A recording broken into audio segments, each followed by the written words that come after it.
Vannes, dans le golfe du Morbihan. En ce samedi d'automne, si les gourmands se sont donné rendez-vous au Salon du Chocolat, c'est une petite pâtisserie qui est mise à l'honneur, avec la finale du concours du meilleur macaron amateur. Pas trop fort au départ, c'est petite quantité donc. Venus de toute la France, ces finalistes sont infirmières, décoratrices d'intérieur ou encore employées de banque, tout animées par la passion pour cette petite douceur sucrée.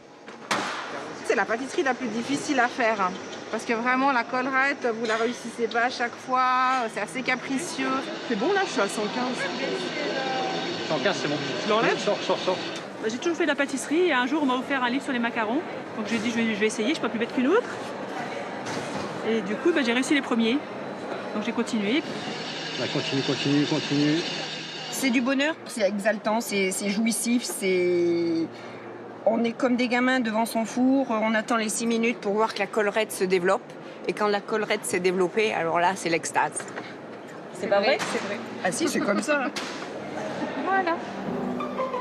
Pendant 3 heures, ces 14 amatrices pâtissent des macarons de leur choix. Rien n'est laissé au hasard. Il faut en mettre plein la vue. Le concours, il juge la déco du macaron. C'est un des critères pour la note finale. Et pour remporter le titre, il faut convaincre un jury de professionnels de haut vol, dont fait partie la célèbre blogueuse culinaire Mercotte. Alors c'est quoi le parfum, toi qui sais tout ? Là c'est café anis. En infusion. Badiane. Ce que j'aime dans le macaron, c'est que la promesse soit là. C'est-à-dire, on nous annonce 2 parfums et quand on le goûte, on se dit « Ah oui, c'est bien ça ». Les amateurs comme ça qui font des macarons, ils sont dignes de professionnels. Parfum réglisse citron, orange sanguine poivre de Timut ou encore fleur de cerisier pistache. Une farandole de couleurs et de saveurs. Je vois le regard très concentré de chaque jury. L'aspect, c'est plutôt pas mal dans l'ensemble, mais moi ce que j'attends, c'est la texture et le goût. Après avoir été scruté dans les moindres détails, c'est le verdict.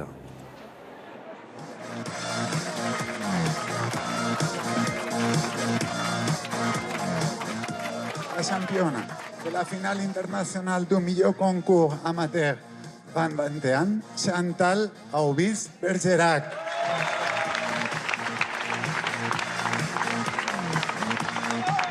À l'unanimité, on a beaucoup aimé.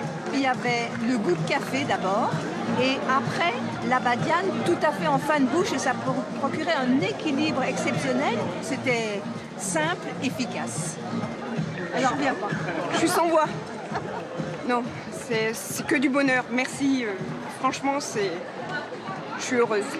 Si la création de Chantal a fait chavirer les papilles de ce jury, c'est que le macaron est entré dans le cœur des Français, devenant l'un des plus grands succès de la pâtisserie de ces 20 dernières années. Petit, rond et parfumé, il met tout le monde d'accord. Il s'en vend plus de 100 millions par an. Mais avant de devenir cette gourmandise colorée, le biscuit n'avait pas cette forme. Nous sommes sur un macaron à l'ancienne, ce qu'on aime à appeler le macaron traditionnel. C'est un petit palais composé d'amandes, de miel, de blanc d'œuf et de sucre. Une recette originale qui va traverser les siècles. Des chefs de renom vont la transcender pour lui donner ses lettres de noblesse. J'ai voulu faire ça parce que je trouve ça beau, tout simplement. C'est haute couture. C'est ce que nous, on appelle la haute pâtisserie. Symbole du chic à la française, le macaron peut coûter jusqu'à 3 € pièce. Incontournable chez les pâtissiers, il s'invite aujourd'hui dans les linéaires des grandes surfaces, où le meilleur... Comme quoi, belle surprise. Oui. Côtoie parfois le pire. Les consommateurs sont dupés parce qu'ils pensent avoir un confit framboise, donc avec de la framboise. Là, il y en a vraiment très peu, principalement c'est avec de l'eau et du sucre. Un macaron qui ne cesse de se réinventer. Certains entrepreneurs le projettent dans le futur. Il n'y a absolument aucun produit de matière animale à l'intérieur. Donc plus de blanc d'œuf, plus de lait, plus de crème, plus de beurre. On est vraiment sur du 100% végétal. Voici l'histoire d'un péché gourmand de quelques grammes qui a révolutionné la pâtisserie mondiale. Il a un petit goût de reviens-y.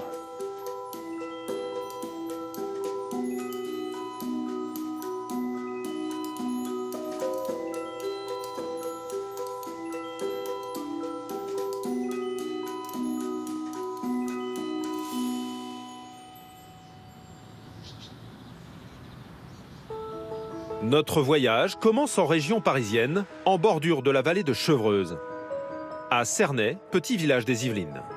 Nous sommes au Jardin Sucré, une boutique tenue par Mélanie et Arnaud, un couple de jeunes pâtissiers. Ici, la spécialité maison, ce sont les macarons, et il y en a pour tous les goûts. Ici, vous avez le caramel au beurre salé, le chocolat noir grand cru, chocolat au lait fruit de la passion, on a le café, marron clémentine, pollen, pistache de Sicile, rose framboise, chocolat framboise et sésame noir. Au total, une quinzaine de parfums aussi classiques qu'originaux. En 2014, le couple a été champion de France professionnel en présentant un macaron au yuzu sauvage de Cauchy. Un bon macaron, c'est un macaron déjà avec une belle garniture. Là, on voit qu'il y a une belle proportion entre les deux coques et la garniture à l'intérieur, donc la ganache. Il est à la fois croquant à l'extérieur et très moelleux à l'intérieur. Et l'avantage, c'est que toutes ces ganaches s'infusent dans la coque, ramollissent légèrement la coque et donnent le parfum de la ganache à la coque. Donc c'est très intéressant. Aujourd'hui, le macaron n'a plus de secret pour le couple. Pour nous, ils acceptent de révéler les étapes de fabrication de cette pâtisserie délicate et qui demande du savoir-faire. Ça commence d'abord par la réalisation des coques. Donc là, on a la poudre d'amande. On va ajouter après le sucre glace et on va faire le temps pour temps. Tant d'amandes pour tant de sucre glace. Le subtil équilibre dont chaque pâtissier garde le secret. Un mélange brassé durant 3 minutes. Pendant ce temps, des blancs d'œufs sont montés en neige, auxquels on ajoute un sirop de sucre chauffé à 118 degrés. On prépare la meringue à l'italienne. Et à cette meringue, quand elle va être bien montée, on va rajouter le temps pour temps. Un savant mariage pour former ce que les pâtissiers appellent le bec d'oiseau.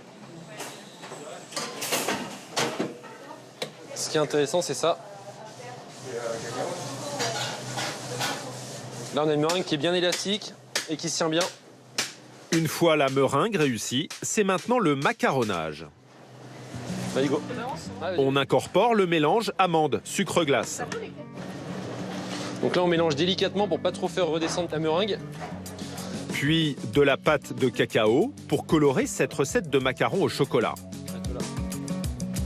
Voilà. Un sacré tour de main plus tard, la préparation passe dans cette machine, une dresseuse, afin d'obtenir des petites coques de 10 grammes.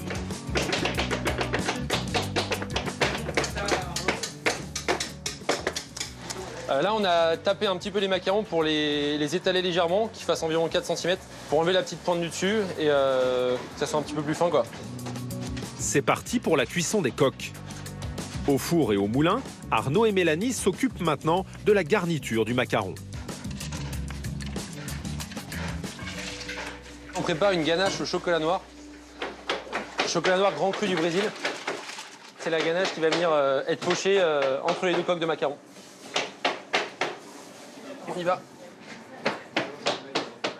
Une fois sorties du four, les coques sont vérifiées.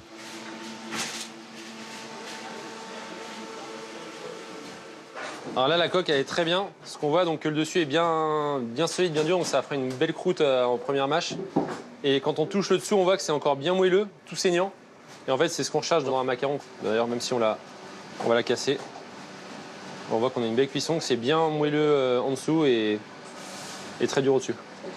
Et on continue de manger. Alors on poche la garniture à la main pour avoir une belle régularité. Parce qu'en fait, en fonction des parfums, la ganache a une densité différente. Et en fait, il n'y a que l'humain qui peut s'adapter en fait, à cette différence de densité. On met à peu près 12 à 15 grammes de ganache. Le chocolat, un parfum incontournable pour ravir les gourmands avec son cœur fondant. On a des bien généreux, bien gros. Donc la coque elle est bien bombée, il y a une belle collerette avec... on voit bien la ganache qui est bien épaisse au milieu. C'est des petits burgers sucrés. Chaque semaine, près de 6000 macarons sont confectionnés dans le laboratoire. À 1,60 € pièce, ils partent comme des petits pains. Alors, pour séduire la clientèle, chaque mois, le couple ajoute un nouveau parfum à sa carte. Voilà. Nickel. Bon alors, ce qui est très cool, c'est que Roy nous a envoyé... Ah, le thym ? Non, le citron noir. Ah oui, oui. Tu te rappelles ? Il nous l'avait fait goûter, c'est un truc de malade. L'objectif, Misez sur l'originalité des goûts. C'est du citron noir d'Iran. C'est très acidulé. C'est très bon, ouais. Nous, on adore tout ce qui est acidulé. Donc c'est voilà, rajouter quelque chose comme ça dans un macaron citron classique, ça nous plaît bien. Du coup, on part sur... on a dit quoi? On fait citron. Ouais. En quelques instants, les pâtissiers revisitent ce grand classique. Donc on fait les deux coques, hein, ouais. Bah oui, parce que de toute façon, on va pas ressonner comme ça. Ouais. Coque avec citron noir. Alors, le macaron, c'est vrai que c'est un avantage. On peut innover très souvent et partir dans pas mal d'idées assez originales. On fait en fonction de nos envies, en fonction du feeling qu'on a avec les produits. Et on aime bien rajouter des petites choses un peu... Et surtout que c'est une petite bouchée, donc du coup, voilà, ça permet d'avoir des choses qui sont vraiment clivantes parfois. Pour savoir si le pari est gagnant, les pâtissiers vont essayer la recette directement en cuisine. Une ganache purement citron et parfaitement dosée. Ça va bien. Ouais, c'est pas mal. Hein. Ouais. C'est bon, c'est bien acidulé. Puis, ils ajoutent cette fameuse poudre moulue venue d'Iran.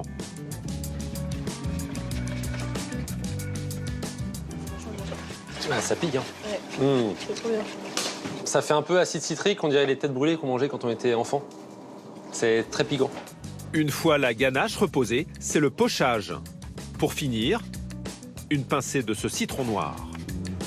Le résultat est-il à la hauteur de leurs attentes? C'est très bon. On va peut-être pousser un peu plus en citron noir. Pour la première essai, c'est très bien. C'est juste quelques réglages, quelques ajustements et c'est un macaron qui pourra sortir l'année prochaine. Une nouvelle saveur qui viendra garnir leur collection. Le macaron, cette gourmandise aujourd'hui colorée et tendance. À l'origine, pourtant, c'était un biscuit presque rustique, dont certains perpétuent la tradition. Il existe une dizaine de spécialités en France. La plus connue est à Nancy.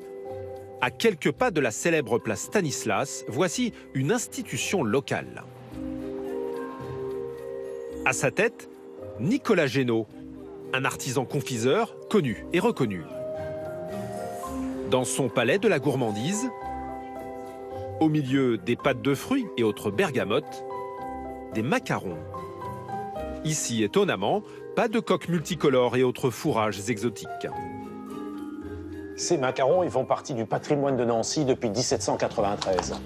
Des macarons tels qu'ils ont été introduits à la Renaissance par les pâtissiers florentins de Catherine de Médicis, venus se marier avec le duc d'Orléans, le futur Henri II. Catherine de Médicis a développé les couvents et cette recette est issue d'un couvent de Nancy qui a été mis en place par la petite-fille de Catherine de Médicis. C'est deux sœurs converses qui faisaient cette recette à base d'amandes, de sucre et de blanc d'œuf parce que le couvent était régi par la règle de Saint-Benoît qui interdisait la consommation de viande. Et donc, c'était les amandes qui apportaient les protéines nécessaires aux sœurs. Puis vint la Révolution française. En 1793, suppression des congrégations religieuses. Et ces sœurs se réfugient chez le médecin de la communauté et commencent à faire leurs recettes pour subvenir à leurs besoins. Et c'est là que la saga des sœurs macarons commence. Depuis maintenant 230 ans, ce macaron fait la fierté de Nancy. Nicolas Génaud est l'un des derniers gardiens du temple dans la confection de ce biscuit historique. Macaron de Nancy, c'est seulement 3 ingrédients. Le sucre, le blanc d'œuf et surtout la poudre d'amande. Alors voilà, le sucre. Après, naturellement, nos amandes. À la maison des sœurs macarons, c'est uniquement de la poudre d'amande de Provence. Voilà, des amandes françaises. Voilà. Voilà. Et on va ajouter nos blancs d'œufs. Et c'est quoi les proportions là, Nicolas? Ah, là, vous commencez à me poser des questions indiscrètes. Une recette simple, mais qui garderait une part de mystère. Cette recette, elle est écrite nulle part. Parce que, vous savez, écrire, c'est déjà divulgué. Elle se transmet juste de la main à la main quand il y a succession. Voilà. Ma pâte est presque prête. Donc, je vais vous laisser quelques minutes et puis je reviens. Vous allez où là, Nicolas? Ah ben, je vais simplement remettre mon secret dans la... Parce que vous pensez bien que j'allais pas tout vous divulguer comme ça. Donc, je vais dans mon petit labo À l'abri des regards, Nicolas ajoute cette touche gardée jalousement secrète qui fait toute la différence depuis des siècles. 10 minutes plus tard, les macarons sont enfin prêts. Voilà. Pochés à la main, comme le veut la tradition. Et dressé aussi uniquement par 12, parce qu'on ne le vend qu'à la douzaine, hein, en référence aux 12 apôtres. Puis les macarons passent au four pour atteindre 8 à 10 cm de diamètre et prendre une coloration blond doré.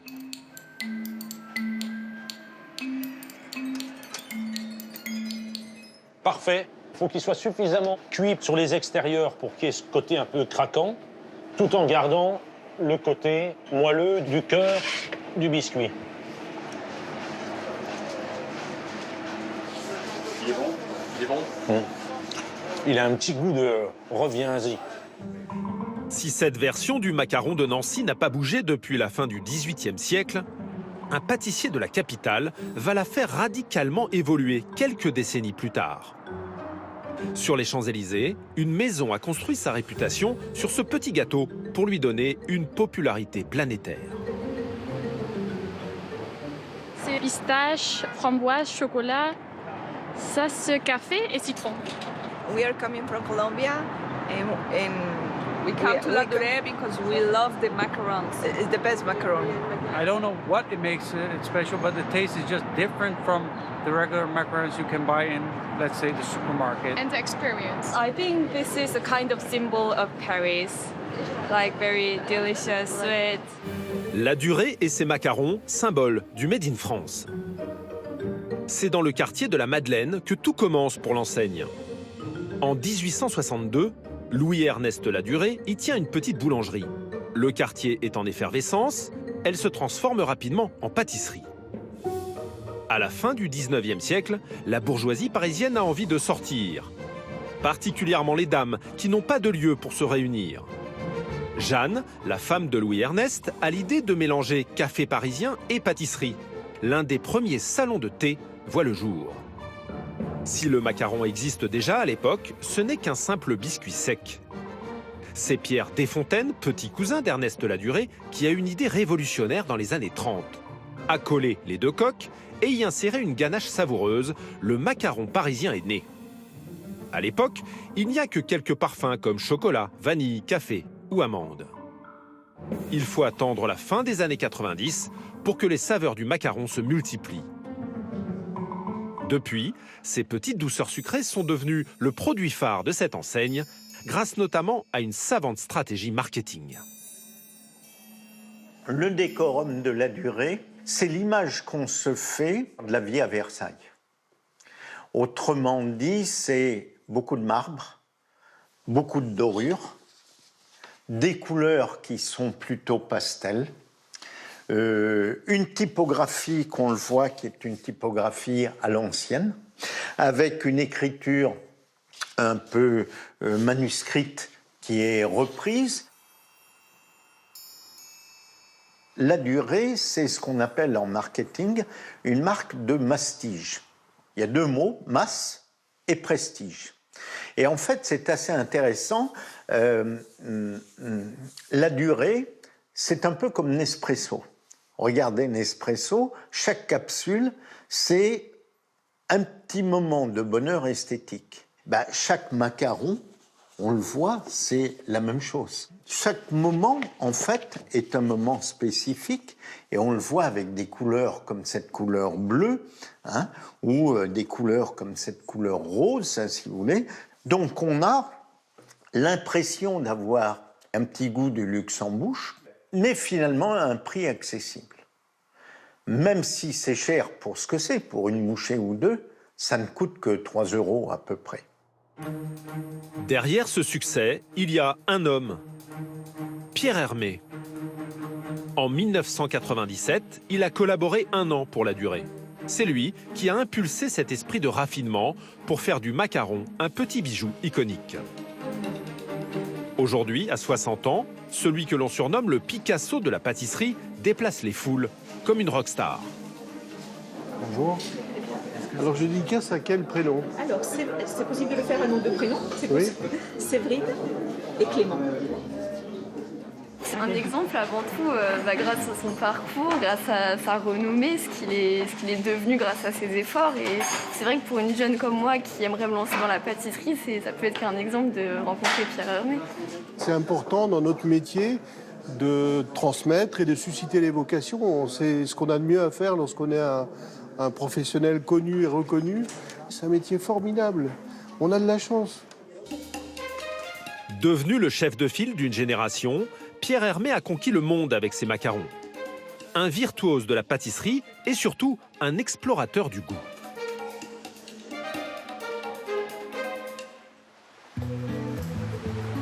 En Haute-Corse, à 1 heure de route de Bastia, Linguizzetta. Entre mer et montagne, c'est la région des agrumes, des vergers à perte de vue. André, comment ça va? Ça va, et toi? En cette fin novembre, le chef pâtissier a rendez-vous chez Jean-André Cardosi, un agrumiculteur qui le fournit en clémentine. Un fruit dont il a besoin pour ses macarons d'hiver. Là, c'est déjà la pleine saison? Oui, parce que ça commence. Ça y est, je pense qu'on est, tu vois, au niveau jus, on est bon.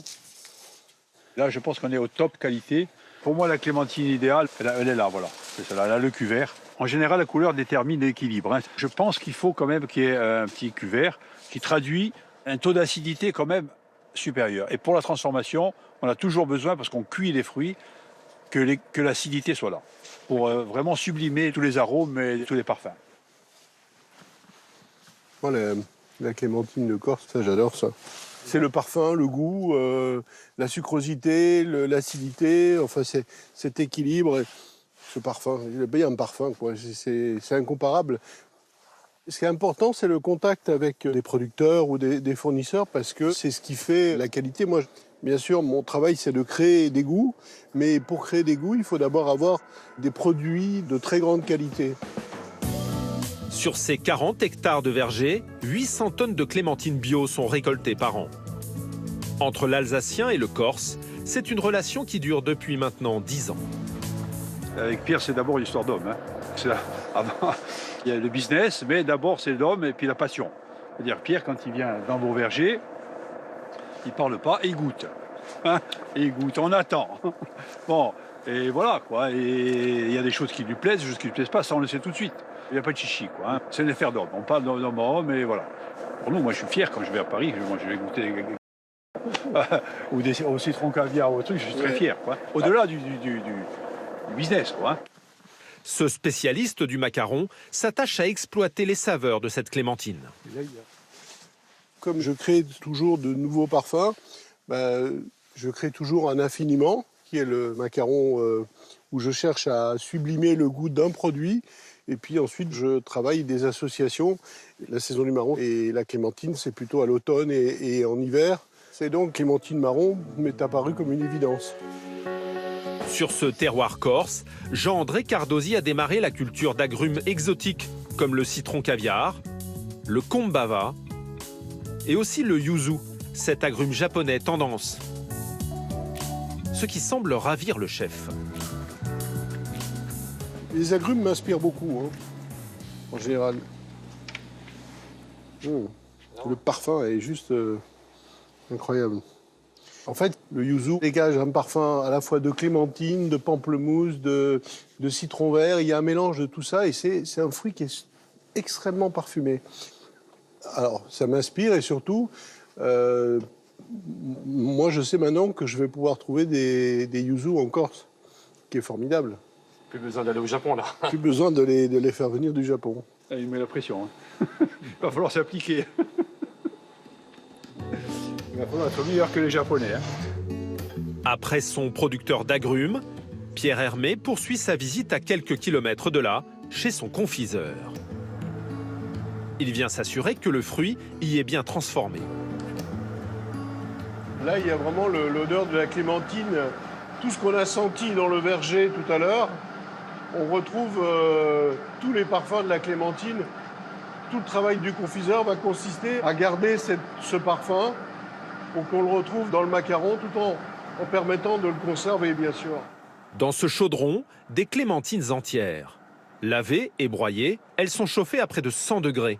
La température pour obtenir une pâte homogène. Donc on essaye toujours de trouver l'équilibre. Il ne faut pas que ça soit trop sucré, il faut que le goût du fruit ressorte bien. Mais il faut aussi qu'il soit stable, parce que si quand il arrive chez Pierre, il a tourné ou quoi, c'est une catastrophe. Depuis 36 ans, c'est le savoir-faire des Santini, des confiseurs qui approvisionnent tous les grands noms de la pâtisserie française. Le pâtissier, lui, a une exigence, une sucrosité justement dosée.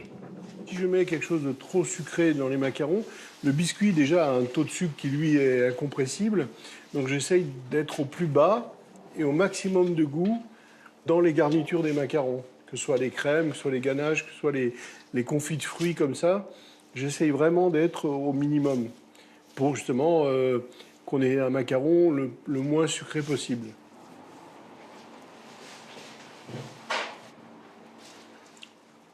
Je retrouve tout ce que j'aime dans la clémentine de Corse. Quand j'entends Pierre dire ça, je suis content. Vraiment. À chaque visite, cet épicurien veut tout goûter. Ce jour-là, il plante sa cuillère dans cette marmite de pâte de citron vert. Là, je viens de goûter un produit parfait aussi. Hein, là. C'est assez bon. Ouais, merci. C'est pas encore fini. Hein, je l'ai jamais goûté, ça, encore le citron vert. Pas le citron vert, non. C'est pareil, c'est les citrons verts de Jean-André. Oui. Ça m'intéresse. Je veux bien repartir avec un échantillon. Oui.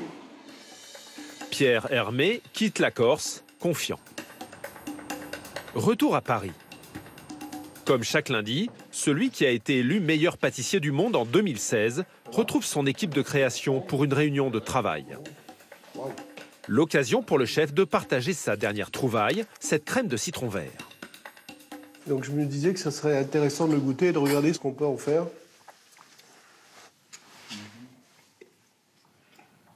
Elle est bonne. Ouais, elle est acide, un peu amère. Il n'y a pas de déviation dans le goût de citron, il est assez net.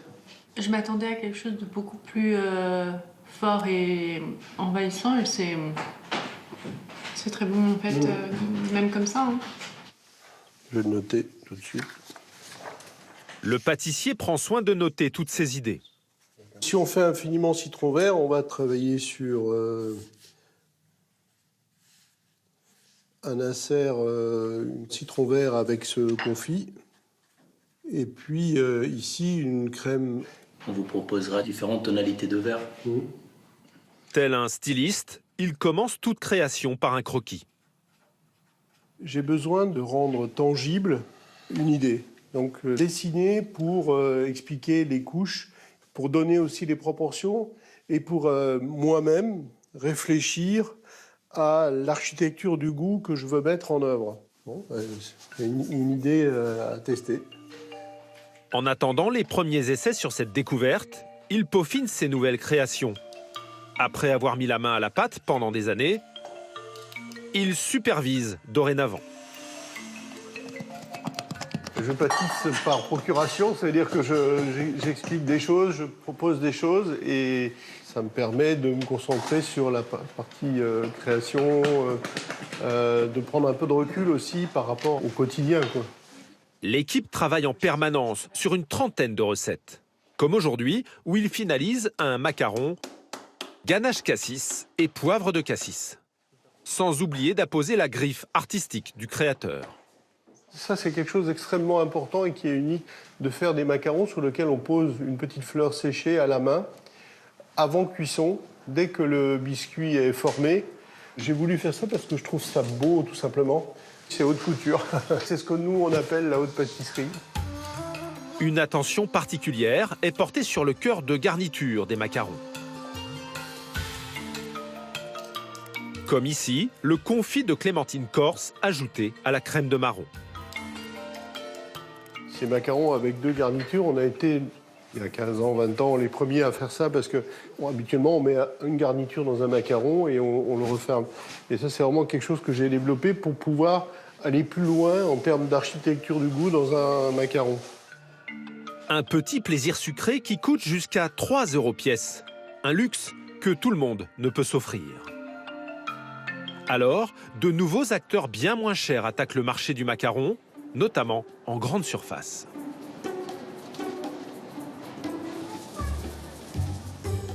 C'est dans le Vaucluse, à Visan, que notre voyage se poursuit. À la rencontre d'un homme, Olivier Malingréau, l'un des plus gros fabricants de macarons en France. Une fois par mois, il fait le tour de ses fournisseurs.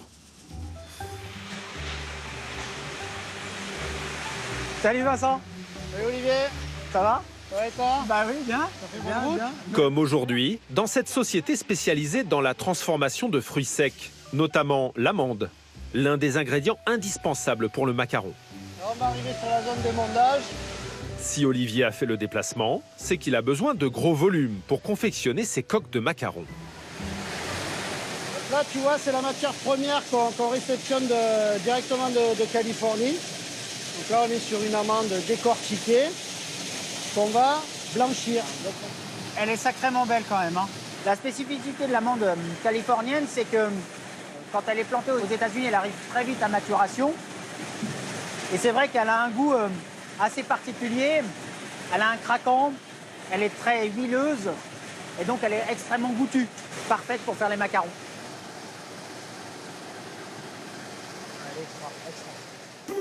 Mais avant de finir dans le macaron, les amandes doivent subir un processus de transformation.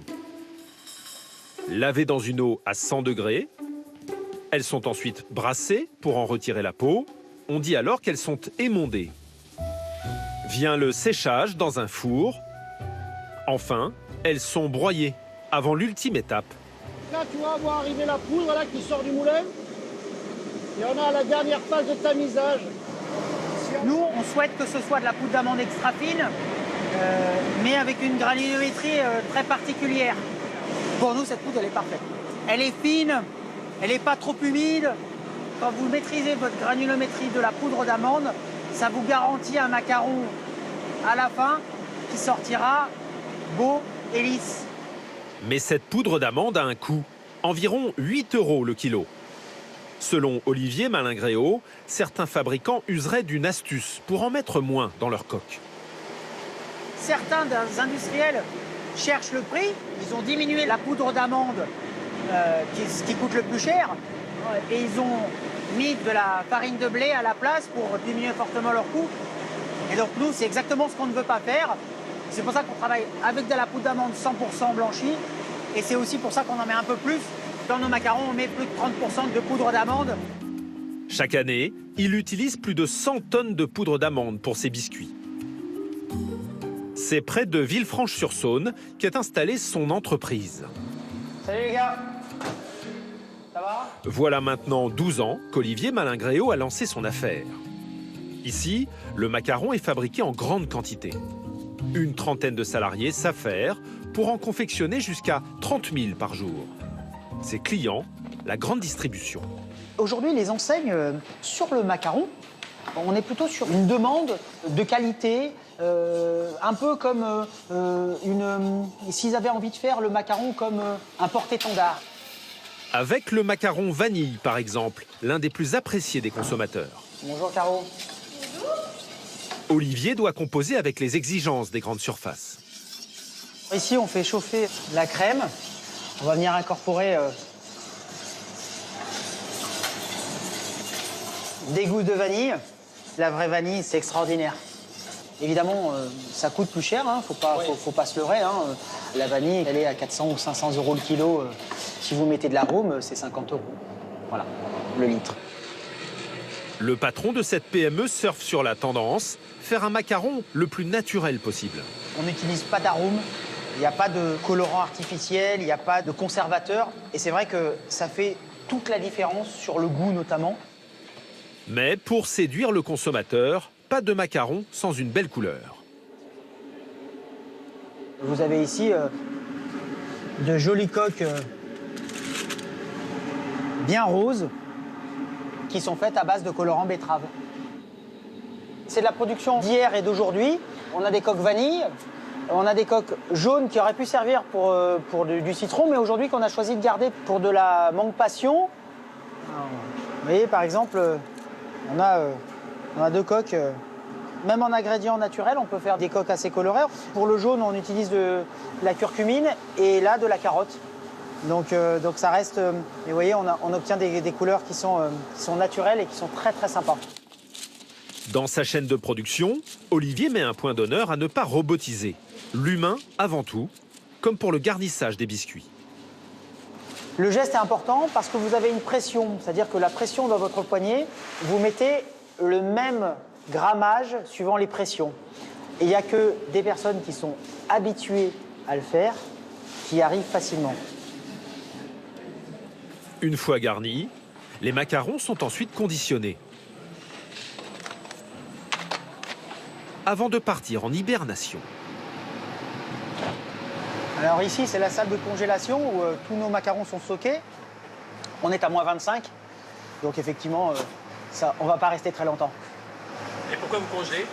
Le macaron, c'est un des seuls produits qui s'améliore avec la congélation. Le macaron, vous avez, pour qu'il soit bien moelleux et craquant à l'extérieur, il a besoin d'eau, d'humidité post-garnissage.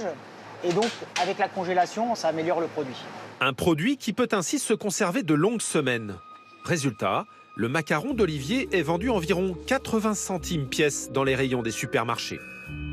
Mais aujourd'hui, certains concurrents proposent ces biscuits à la ganache beaucoup moins cher, moins de 4 € la douzaine, soit 30 centimes pièce. Quelles sont leurs recettes? Aucun industriel n'a souhaité répondre à nos demandes de tournage. Alors, pour découvrir leur méthode, nous nous rendons dans une école de cuisine parisienne. Marine Mathéos est vice-championne de France de dessert et formatrice en pâtisserie. Pour nous, elle a accepté d'analyser ses macarons premier prix.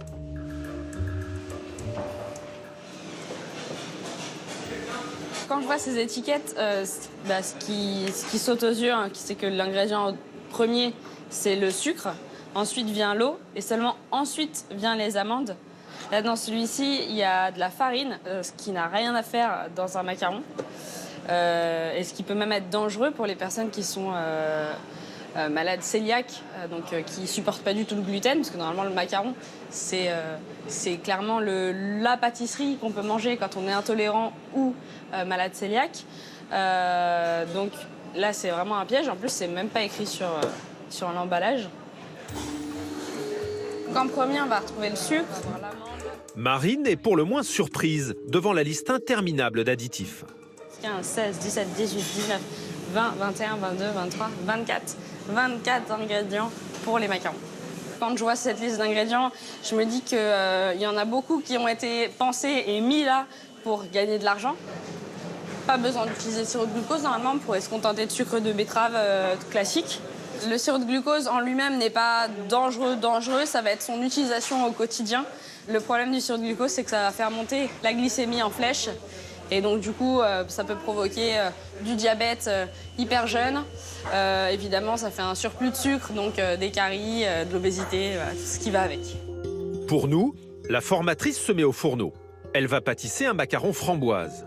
En parallèle, une version artisanale et une autre à bas prix, d'après la recette des industriels. Première étape, les coques et leurs couleurs. Là, c'est du colorant rose à base de poudre de betterave. Donc c'est naturellement rose. Donc là, on va mélanger. Alors c'est beaucoup moins intense, les colorants naturels, que les colorants chimiques. Là, vous allez voir, ça va nous faire un joli rose pâle. Donc voilà la version naturelle. On va passer à la version chimique. C'est du E129. Donc c'est un rouge intense, mais en mettant très peu, ça va faire une couleur rose. Vous voyez déjà avec la toute petite pointe que j'ai mis, ça colore bien la pâte. Enfin, les industriels, ils vont utiliser ce genre de colorant très intense parce que le fait d'en mettre beaucoup moins, ça leur coûte évidemment beaucoup moins cher. L'abus de colorants industriels peut avoir des effets néfastes sur la santé, au niveau de la digestion notamment. Il vaut mieux éviter d'en consommer. C'est très clair. La différence de couleur des coques saute aux yeux. Marine passe à l'étape suivante. Donc là, je prépare la version naturelle du confit de framboise, donc avec des framboises. Donc là, on est sur des framboises surgelées parce que c'est plus la saison des framboises. Puis, elle rajoute du sucre blanc et de la pectine, un gélifiant naturel extrait de pépins de pommes et d'agrumes. La préparation est ensuite mélangée et bouillie. On va juste ajouter un petit trait de jus de citron. Et c'est terminé. Quant à la version premier prix, c'est un feu d'artifice. Première astuce. Donc je vais mettre beaucoup moins de framboises, parce que la framboise, ça coûte cher. Donc là, je vais mettre que 30 grammes de framboises. Ça correspond à 20% de la recette. Alors que tout à l'heure, on était à 99% de la recette. Je vais rajouter 90 grammes d'eau. Et en fait, l'eau, ça va être l'ingrédient principal de la recette.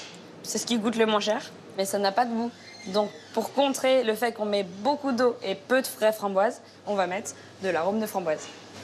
Ça va servir à donner un goût framboise et donner une couleur framboise à un produit qui n'en contient pas ou très peu. Autre technique, du sirop de glucose, ce sucre ultra transformé qui permet de texturer le confit. Et ce n'est pas fini. Je vais rajouter encore du sucre. Donc là, cette fois-ci, du sucre blanc. Puis de la pectine et un coup de fouet plus tard. Donc je vais ajouter de l'acide citrique à la place de notre jus de citron pour acidifier légèrement notre préparation puisqu'on a mis énormément de sucre dedans. Ça coûte beaucoup moins cher d'utiliser de l'acide citrique que d'utiliser du véritable jus de citron. Au final... Là, on voit bien la différence entre les deux. La version naturelle avec énormément de framboises, elle est beaucoup plus dense, beaucoup plus riche. On le voit au niveau des pépins de framboise. Et la version industrielle avec principalement de l'eau, on le voit, elle est plus claire, elle est beaucoup plus gélatineuse. Visuellement, on voit qu'ils sont artisanales. Celui-ci, la couleur, elle va être un peu moins attrayante, elle est un peu plus pâle. Là, la couleur, elle va être plus vive, donc ça peut donner plus envie aussi. Pour les macarons qu'on vient de faire, on est à moins de 10 centimes pièce. C'est très peu. Des macarons jusqu'à 20 fois moins chers que chez un artisan. Les industriels ont tout prévu pour casser les prix. Alors, nos papilles voient-elles une différence entre ces macarons? À Paris, dans le quartier de Saint-Germain-des-Prés, nous organisons une séance de dégustation à l'aveugle. Nous convions Jérémy Delval, chef pâtissier, dans une prestigieuse maison. Bonjour. Bienvenue. Bonjour. Ça va, Julie? Ça va et toi? Bienvenue. Merci. Très joli. Il a rendez-vous avec Julie Mathieu, critique gastronomique. Notre duo de choc va tester 6 macarons chocolat choisis par nos soins. Alors, on a une belle palette de macarons au chocolat. Mais ce qui est marrant, c'est qu'ils ont quand même tous une couleur différente. Oui, il y a vraiment du très très clair, du plus foncé. Pour moi, ce ne sera pas un gage de qualité en tout cas. On goûte? Allez. C'est le moment. On commence par celui-ci? Allez. Allez. Le premier à passer le test est celui de la marque historique du macaron. Bien moelleux. Ce qui est bien, c'est qu'on a une coque qui est craquante, pas cassante. Et par contre, ça manque un peu pour moi de puissance cacao. Il est bon, mais Il est bon, mais il ne nous transporte pas. Ouais. Le second, c'est celui d'un géant de la grande distribution. Vous voyez, ça se décolle. La coque, là, se décolle de la garniture. Pour moi, c'est trop mou. Ouais. Puis au milieu, la ganache, c'est un peu pâteux. C'est beaucoup plus sucré. Ouais. En fin de bouche, on est beaucoup sur le sucre. C'est pas notre préféré, Ouais, pour le moment. pour le moment. Autour du macaron d'une célèbre enseigne de produits surgelés. Là, ça sent le chocolat. Va-t-il mieux s'en sortir? La mâche est meilleure déjà. Un peu plus d'arôme chocolat quand même. Oui, c'est vrai qu'il est joli aussi. Il y a la petite collerette qui est bien faite. Il a un aspect bien brillant qui donne plutôt envie.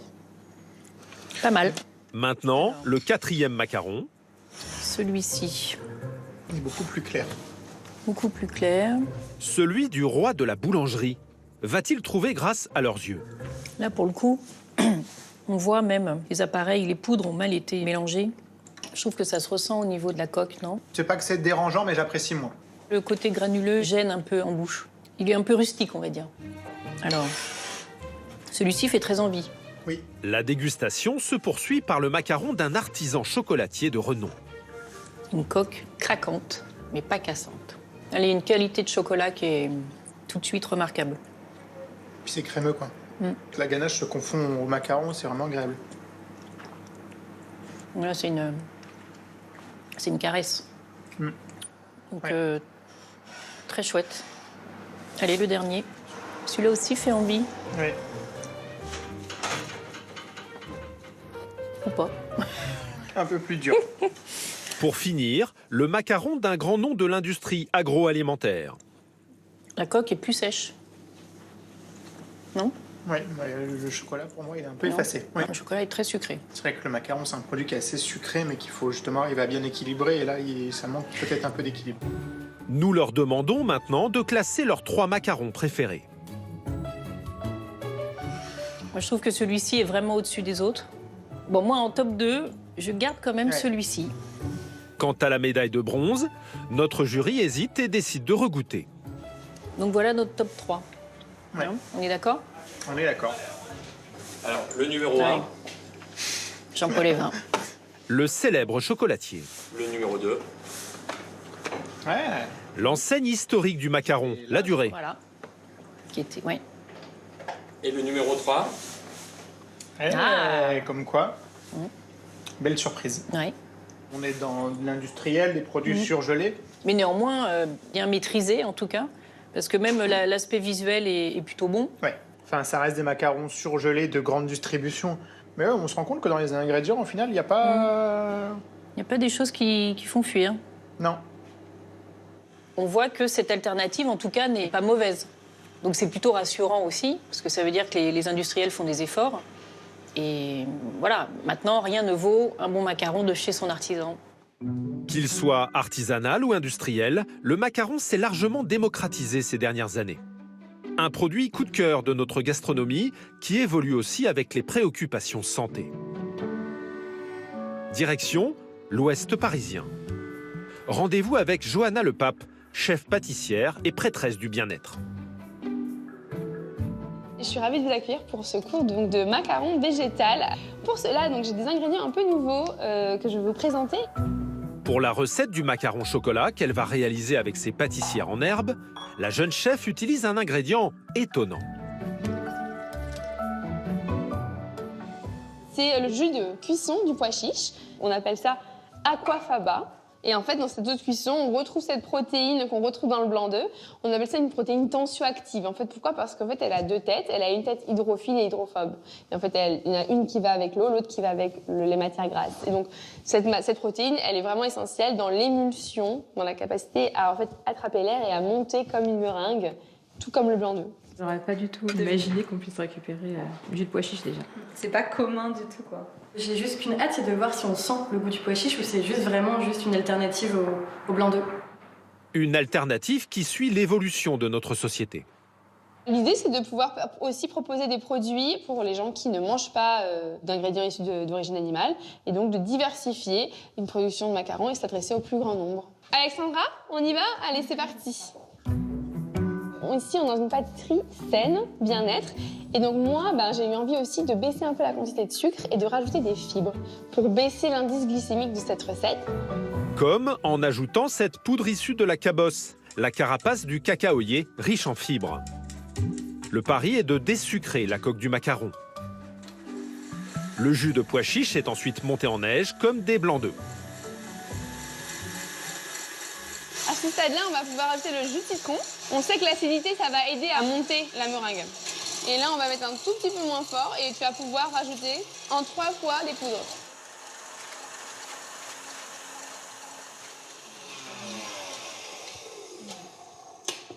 La texture est très jolie, donc voilà ce qu'on obtient. Une meringue à base de légumineux qui ressemble à la recette originale.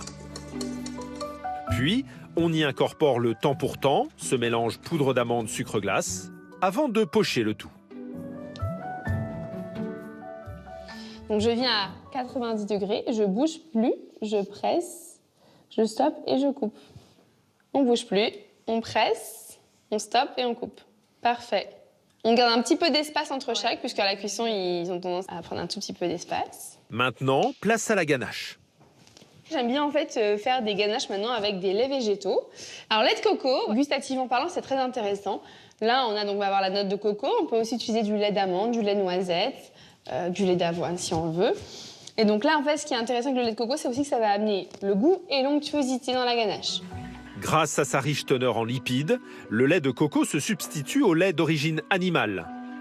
Un avantage dont peuvent bénéficier les intolérants au lactose. Allez les filles, c'est prêt à enfourner. Donc là, 125 degrés pendant environ 25 minutes. C'est parti. Seule différence avec la recette traditionnelle, la cuisson des coques est plus longue avec le jus de pois chiche, 25 minutes au lieu de 17. Donc là, du coup, voilà les macarons qui sont donc sortis du four, hein, prêts à être garnis. C'est une texture un petit peu plus ferme, donc il faut prendre la main. Après, une fois qu'on a l'habitude, ça va tout seul. C'est mon premier macaron. Je suis fière de moi. Place maintenant à la dégustation. Non, il n'y a pas d'odeur. On sent bien le goût de cacao en fait. Il y a le lait de coco. Mais par contre, pois chiche, si on ne m'avait pas dit qu'il y en avait, je n'aurais pas cru. Je ne vois pas de différence. Pas trop sucré, super onctueux, croquant, enfin, il est, je dirais, parfait. Concilier gourmandise et nutrition, voilà un défi relevé. On a une pâtisserie qui nous fait du bien et qui est aussi vertueuse pour l'environnement. Voilà, donc en fait, ce macaron, pour moi, il peut être consommé par tout le monde, donc c'est sûrement le macaron qui a un avenir précieux. Le macaron qui en fait voir de toutes les couleurs. Une petite douceur qui a voyagé à travers le temps et qui ne tourne pas en rond. Pour le plaisir de nos papilles.